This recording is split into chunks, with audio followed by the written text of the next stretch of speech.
চলো আজকে আমি তোমাদের দেখাই কিভাবে আমি মোমো বানাই। প্রথমে কড়াইটা গরম করতে বসালাম। তারপরে যখন কড়াইটা একটু গরম হয়ে যাবে তখন তেল আর একটু এক ছিটে বাটার দিয়ে নিয়েছি। তারপর রসুন আর আদাটাকে হালকা করে ফ্রাই করে নেব। ফ্রাই করার পর তারপরে কিছুক্ষণ টাইম নেব। জানি মোমোতে অনেকে ফ্রাই করে না, কিন্তু আমি একদম হালকা ফ্রাই করছি। আমার মতো করে একদিন করে দেখো। তারপরে দেবো কুচি কুচি করে কাটা পেঁয়াজটাকেও এবার ভালো করে নাড়াচাড়া করে দিয়ে নেব।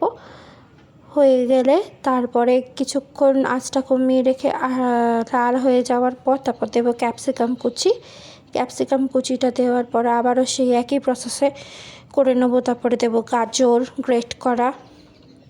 গাজরটা যখন ভালো করে ভাজা হয়ে যাবে তখন দেবো আবার বাঁধাকপিটা দেওয়ার পরে নুন দিয়ে চাপা দিয়ে দেবো।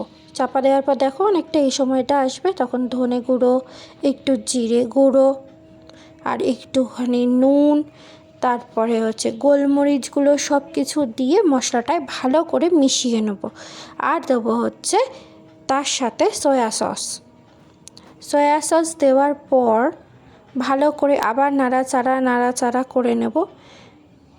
কিন্তু মশলাটা দেখছি আমার এটাতে একটু কম হয়ে গেছে, তাই সেই জন্য আর একটুখানি ধনে গুঁড়ো আর জিরে গুঁড়ো আর গোলমরিচ গুঁড়ো অ্যাড করে নেব।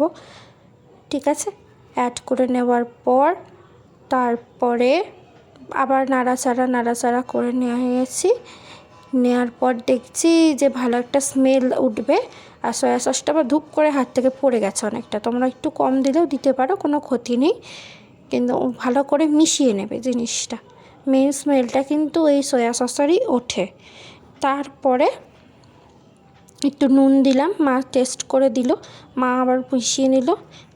ময়দাটাকে ভালো করে নুন দিয়ে তেল দিয়ে মেখে রেখেছি।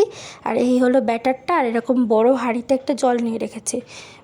লেচিগুলো ছোট ছোট করে কেটে এইভাবে বেলে নেব আর গরম জলটা বসিয়ে দেবো করতে। আর আমার মোমো মেকার নেই, তাই আমি ঝাঁঝরিতে করি।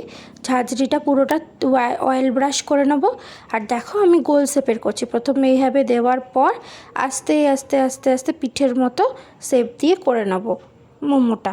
দেখো আরও অনেক কটা রেডি হয়ে গেছে, আমি সবটা করে নিই, তারপর তোমাদেরকে দেখাচ্ছি কীভাবে কী করলাম। এই দেখো এইরকম শেপটা আসবে।